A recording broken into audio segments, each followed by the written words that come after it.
This is After the Fair by Dylan Thomas.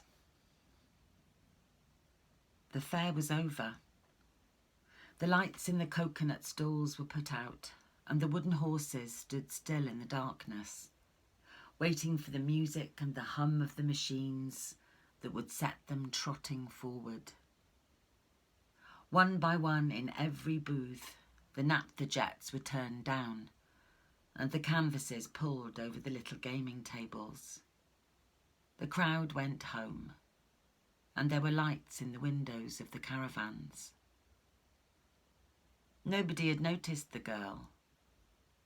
In her black clothes, she stood against the side of the roundabouts, hearing the last feet tread upon the sawdust and the last voices die in the distance. Then, all alone on the deserted ground, surrounded by the shapes of wooden horses and cheap ferry boats, she looked for a place to sleep. Now here and now there she raised the canvas that shrouded the coconut stalls and peered into the warm darkness. She was too frightened to step inside, and as a mouse scampered across the littered shavings on the floor, or as the canvas creaked and a rush of wind set it dancing, she ran away and hid again near the roundabouts. Once she stepped on the boards. The bells round a horse's throat jingled and were still. She did not dare breathe again until all was quiet and the darkness had forgotten the noise of the bells. Then here and there she went peeping for a bed, into each gondola, under each tent.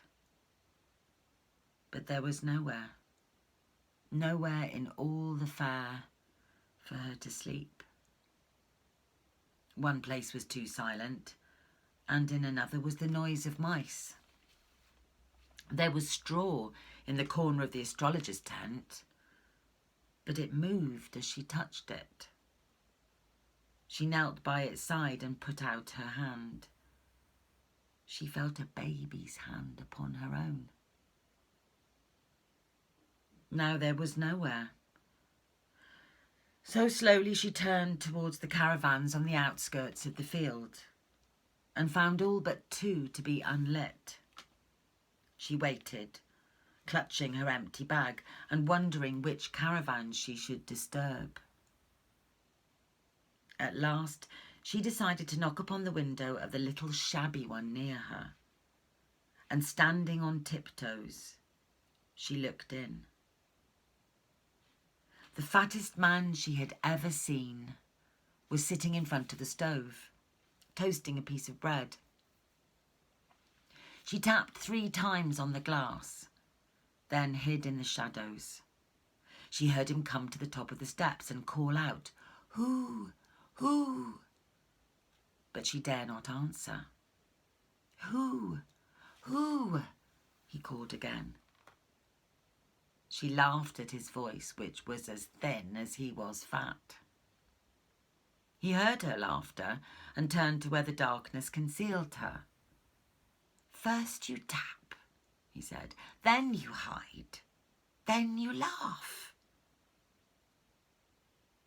She stepped into the circle of light, knowing she need no longer hide herself. "A girl," he said, "come in and wipe your feet." He didn't wait, but retreated into his caravan, and she could do nothing but follow him up the steps and into the crowded room. He was seated again and toasting the same piece of bread. "Have you come in?" he said, for his back was towards her. "Shall I close the door?" she asked, and closed it before he replied. She sat on the bed and watched him toast the bread until it burnt.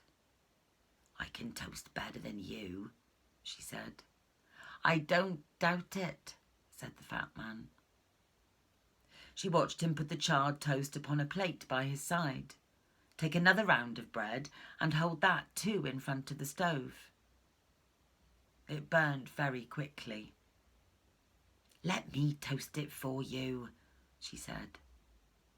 Ungraciously, he handed her the fork and the loaf.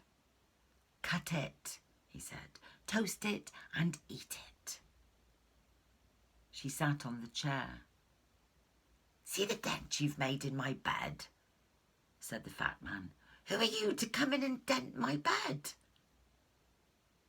"My name is Annie," she told him. Soon all the bread was toasted and buttered, so she put it in the centre of the table and arranged 2 chairs. "I'll have mine on the bed," said the fat man. "You'll have it here." When they had finished their supper, he pushed back his chair and stared at her across the table. "I am the fat man," he said. "My home is Treorchy. The fortune teller next door is Aberdare." "I am nothing to do with the fair," she said. "I am Cardiff." "There's a town," agreed the fat man. He asked her why she had come away. "Money," said Annie. Then he told her about the fair and the places he had been to and the people he had met. He told her his age and his weight, and the names of his brothers, and what he would call his son. He showed her a picture of Boston Harbour and the photograph of his mother who lifted weights. He told her how summer looked in Ireland. "I've always been a fat man," he said. "And now I'm the fat man. There's nobody to touch me for fatness." He told her of a heat wave in Sicily and of the Mediterranean Sea. She told him of the baby in the astrologer's tent. "That's the stars again," he said. "The baby'll die," said Annie. He opened the door and walked out into the darkness. She looked about her but did not move, wondering if he had gone to fetch a policeman. It would never do to be caught by the policeman again. She stared through the open door into the inhospitable night and drew her chair closer to the stove. "Better to be caught in the warmth," she said. But she trembled at the sound of the fat man approaching and pressed her hands upon her thin breast as he climbed up the steps like a walking mountain. She could see him smile through the darkness.